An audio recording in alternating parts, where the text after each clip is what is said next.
Hello and welcome.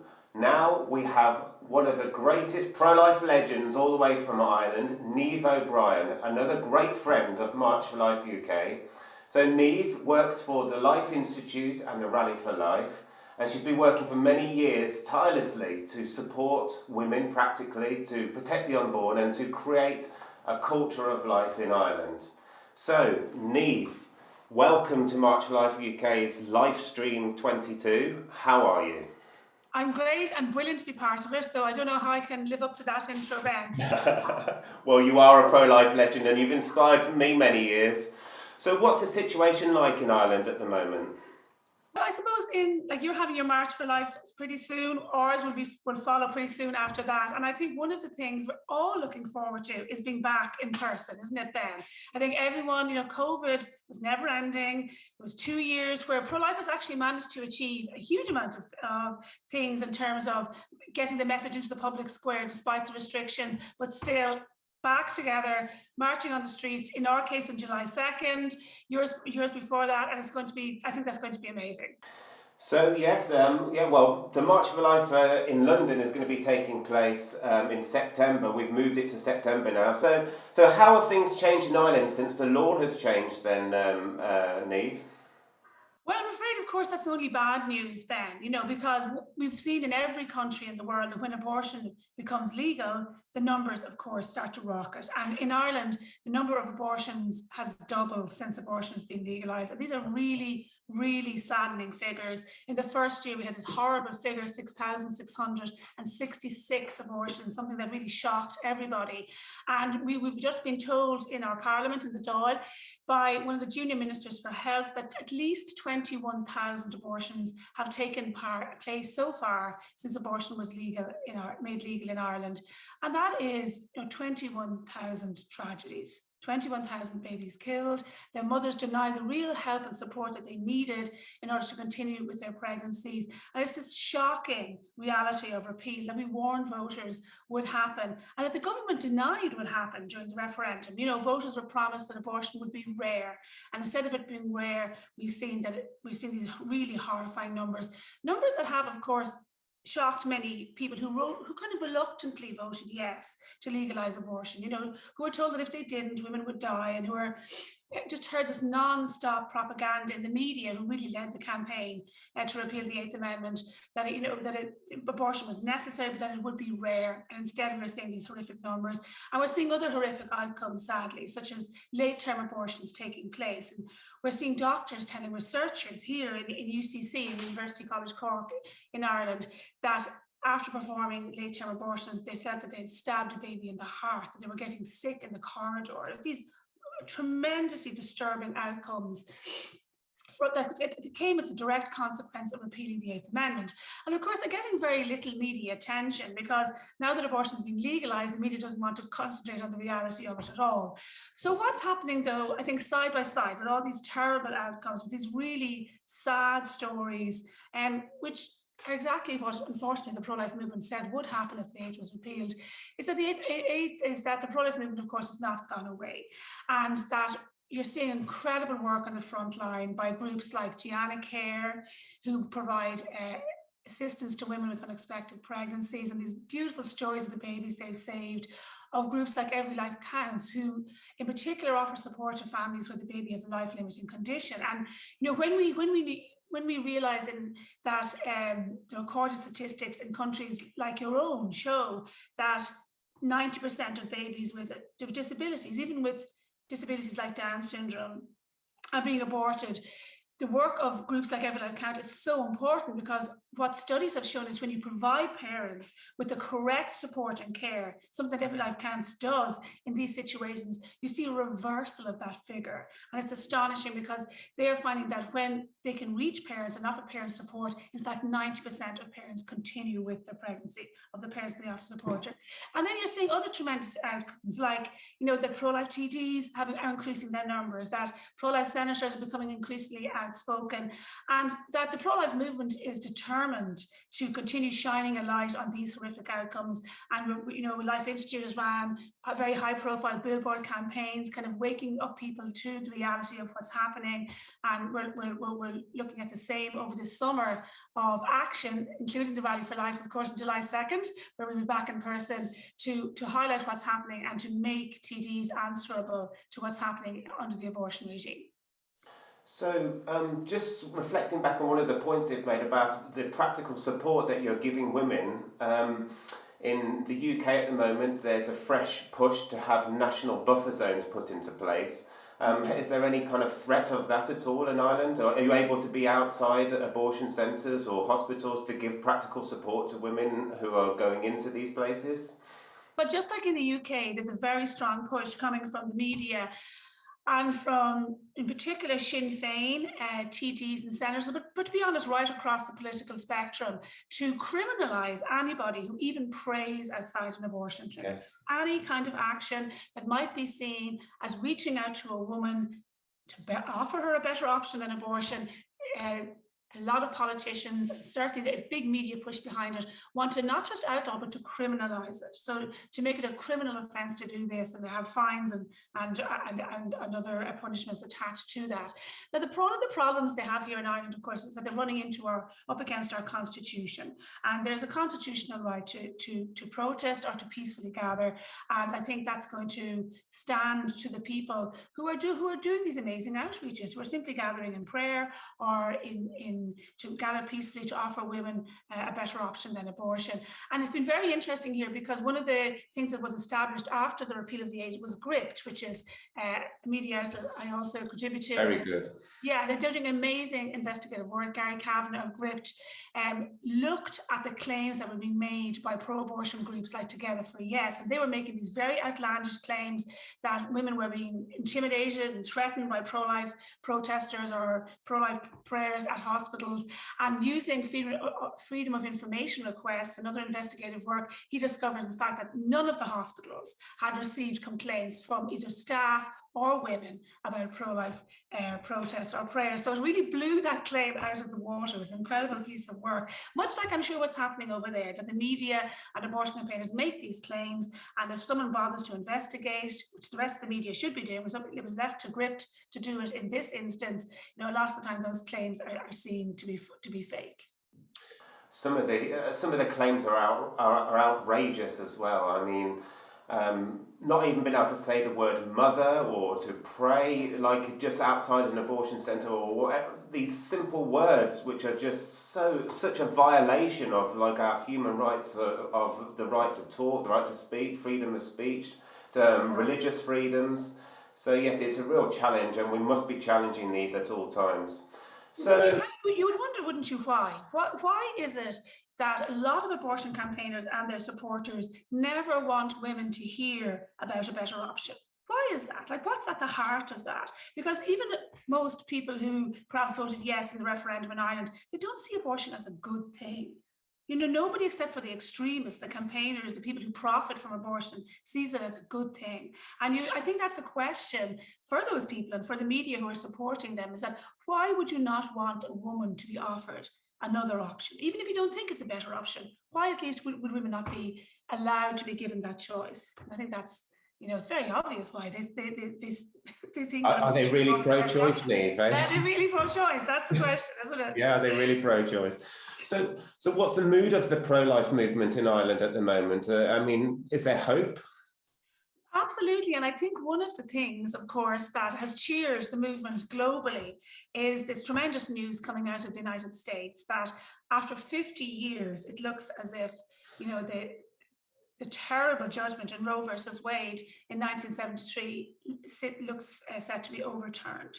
And why is this so important? I suppose it's important for one reason in particular, that it shows the power of perseverance and being committed to the pro-life cause. And it shows that the movement needs to be multifaceted in its approach to this issue, because we're all working to change hearts and minds. We're also working in the political sphere to make sure that we have representatives in the parliament across our various countries who represent our views and who are pushing for change. We're looking for legal change. And all of these things kind of, I think, coalesced in Roe versus Wade now being overturned. You had changes in the political sphere, which led to changes in judicial appointments to the Supreme Court. You had a change in public opinion because people worked so hard to change hearts and minds. And that was also, of course, that change was also being driven by the fact that people could see that you could offer women a better answer than abortion. So the tremendous power, I think, of the commitment and perseverance of the pro-life movement, who never gave up, who just held the line, who decided that, you cannot give up when the life of a child is on the line. I think that is showing fruits and showing results. And that's an incredibly important message for every March for Life this year. And it's not just in the US. I think if we look across Europe too at other countries, you're seeing in Hungary, in Poland, the pro-life movement gained new ground, and fresh hope, and gave fresh hope to other countries where they've kind of led the way in restricting abortion and in offering better help and support to women. And I read last week that in Croatia, another country which was formerly, like Poland and Hungary, communist countries where abortion was very widespread, where they had very liberal abortion regimes, that the pro-life movement is gaining strength day by day there, and there is now huge political and public support for restrictions on abortion, or perhaps almost a complete ban on abortion. And one incredible statistic that came out of there was that 60% of doctors in Croatia now say that they won't perform abortions. And in a way, that's kind of reflected in Ireland too, because almost half of the maternity hospitals or units, there's a lot more of the units than the hospitals, are not currently performing abortions in Ireland. 90% of our family doctors are GPs, because it's GP services are providing a lot of women, providing most of the abortions in Ireland through providing the abortion pill, but 90% of GPs are also not involved in providing any kind of abortion, including abortion pills. And the evidence is there and has been submitted to parliamentary committees that in regard to the maternity hospitals and units, it's because there are too many conscientious objectors, too many doctors and nurses who are saying, we won't be part of this in any way. And I think that's a tremendous sign of hope too, because when doctors and nurses say that, they are not simply saying they won't carry out or perform or support an abortion. They're also saying, no, let's offer women a better answer. And that's what the pro-life movement is saying as well.